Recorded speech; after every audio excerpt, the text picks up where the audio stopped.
President Trump wants to expand deportations in several Democratic-led cities. On social media, he called for the single largest mass deportation program in the history of immigration and customs enforcement, expanding deportation efforts in cities like L.A., Chicago, and New York, where he said millions of undocumented immigrants live. He didn't name Seattle directly.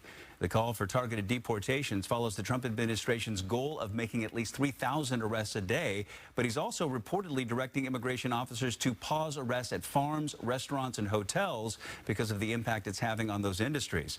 Let's check in now with Fox 13's Taylor Winkle. And Taylor, this is extremely concerning for Seattle's immigrant community as well. Yeah, that's right, Bill. I mean, even some people who were born here in the United States who are citizens tell me that they are concerned about this. Now, Washington is considered a sanctuary state. That means law enforcement agencies are not allowed to ask you about your immigration status. They're also not allowed to pass information about undocumented people to federal immigration officials. Even still, though, there's reports coming from other parts of the country where ICE has detained people without checking their status, and in some cases illegal citizens are being held for days. The Census Bureau reports more than 1.2 million people living in our state were born in another country.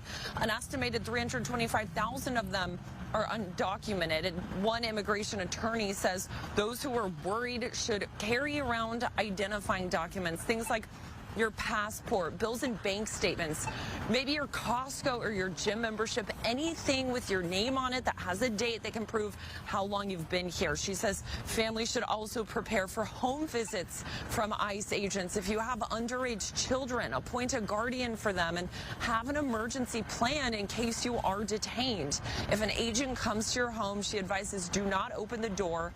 Ask to see a warrant signed by a judge with your name on it, spelled correctly. She says even ask that agent to slide it under the door or show it through a window. Don't answer any questions. Exercise your right to remain silent and talk to an attorney first. Employers can make the same demands if ICE agents come to their business. Unless we see a judicial warrant, we're not going to allow you into the premises. It's also an expectation of privacy because a company, regardless of whether they let the public in their doors or not, is still private property. Many undocumented immigrants work and pay taxes here. According to the American Immigration Council, they account for nearly $90 billion in taxes. And make sure you stay with us in our next half hour. We are talking to an immigration attorney from the ACLU, answering all the questions about this that have come into our newsroom. I'll send it back to you guys in the studio. The president's immigration crackdown led to nationwide protests over the weekend. Yesterday, people rallied at the ICE detention center in Tacoma, calling for the release of fathers separated from their families and detained by immigration agents. Can you imagine what it's like for a child to have to say goodbye to their dad?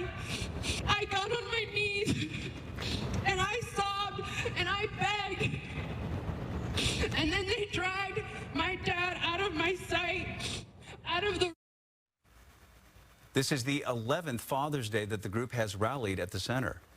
Trump's call comes after millions stood against the president and for democracy and immigrant rights in the No Kings protests across the nation Saturday. This is what it looked like in downtown Seattle, as well as Los Angeles, New York, and Washington, D.C. Now, things did get a little dicey near the federal building in downtown Seattle. Protesters started a fire and threw things at cars driving by, and we don't know if anyone was hurt or if Seattle police made any arrests.